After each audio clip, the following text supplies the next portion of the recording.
কি?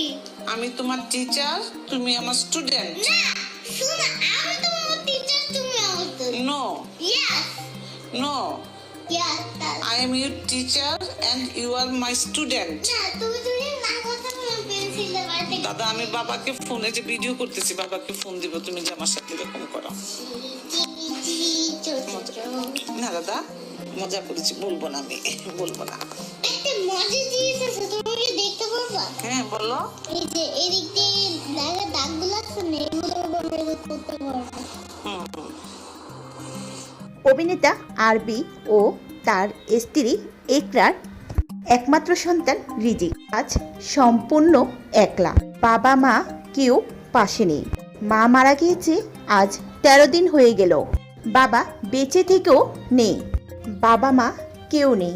দাদির সাথে থাকছে রিজিক।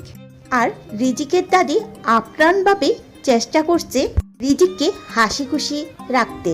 এছাড়াও রিজিক যেন মানুষের মতন মানুষ হয়, এজন্যই তাকে লেখাপড়াও শেখাচ্ছে।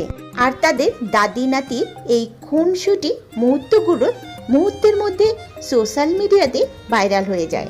ভিডিওতে দেখা যায় রিজিককে সে পড়াতে চাচ্ছে, কিন্তু রিজিক দুষ্টামি করছে। রিজিক বিভিন্ন বাহানা দেখাচ্ছে। রিজিকের দাদি বলছে, মনে করো আমি তোমার শিক্ষক, কিন্তু রিজিক আদো আদো কণ্ঠে বলছে, তুমি না, আমি তোমার শিক্ষক। রিজিক দুষ্টামি করছে, পড়ালেখা করতে চাচ্ছে না। তার দাদি তার বাবা আলবির ভয় দেখিয়ে শাসনে আদরে বড়িয়ে দিচ্ছে।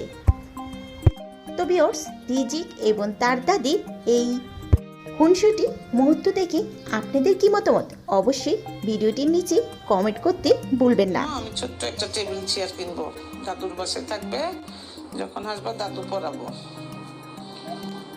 আগে এটা দিচ্ছ? এখানে বলে দাও, এখানে একটা দিয়ে দাও, ছোট্ট একটা। এভাবে না, তুমি কেন বুঝো না? এই যে দেখো, দেখছো? তারপরে যে আরেকটা আকার দিবা, যেভাবে দিয়ে। হ্যাঁ, নাও সরেয়া, তারপর রসই লেখো। তুমি কথা শোনো না, শোনো।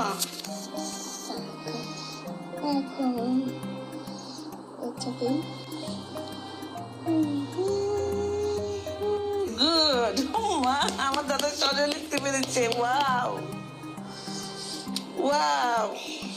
তারপর লেখো সরেয়া, এখানে লেখো। আহা, আ তো আরো সহজ।